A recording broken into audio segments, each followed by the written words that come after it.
So the core vision for me about this project was really utilising the view that's behind us and making the most out of that, maximising it for the client. That really was what formed the brief, was what could we do to really maximise the location ultimately.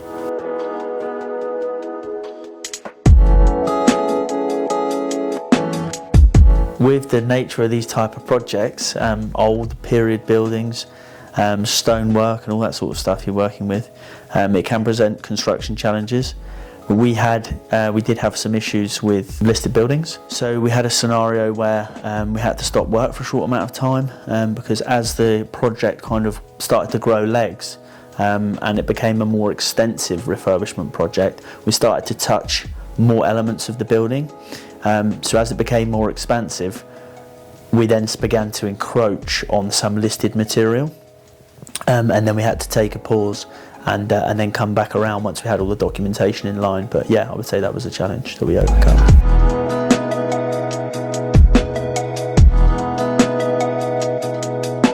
I think we've made some good selection on the products and materials that we've used. Like for example, the client decided to repoint the whole building, so we've used a traditional line pointing product.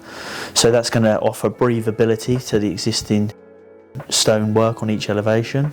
We've also installed a coir wood windows and doors, which is an impregnated timber with a resin to give it that sort of long-lasting durability and resistance to erosion from the high saline area that we're in.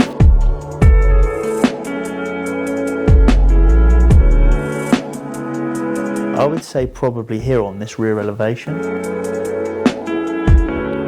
Like I said before, as part of the design intent was to really utilise or optimise, should I say, this obviously the sea view. So we decided that it would be good to install a post in the corner with two steels that would then facilitate these two glazed units and sort of door sections, bifolding doors. That's what I would say.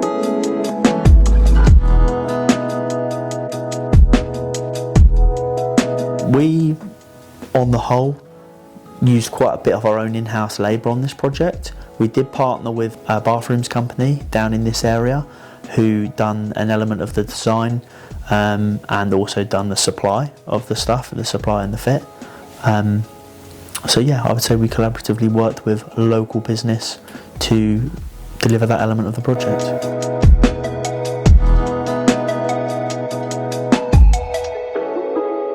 I mean, from a health and safety perspective, there's always, this is construction, there's always risks, there's always an element of risk. Maybe these structural works, but we kind of de-escalated that risk by not having to support the roof, and we just stripped it all off in the end. This roof of the room that I'm sat in now, that's right above us, this monopitch, instead of supporting it, we actually in the end took it off because when we assessed the structure, it wasn't in good condition. So we recut all new rafters over it, new breathable felt, new recamed Delabole slate, and I would say we de-risked that element.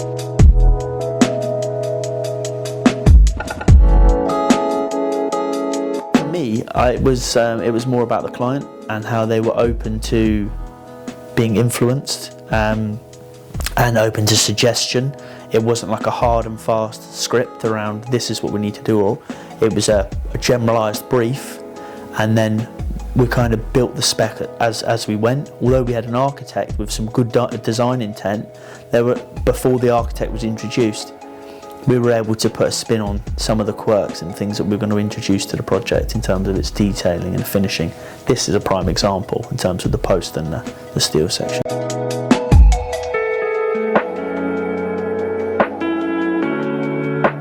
I would say it's more than likely the Accoya, so the Accoya wood windows and doors, being high saline area, as I mentioned earlier.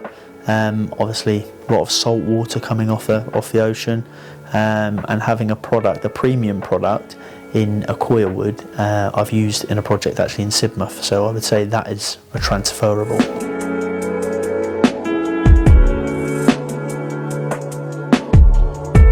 The finished product. Ultimately, the brief was to enhance and modernise this property and really optimise the rear elevations view of the sea, and I feel like we've done that well.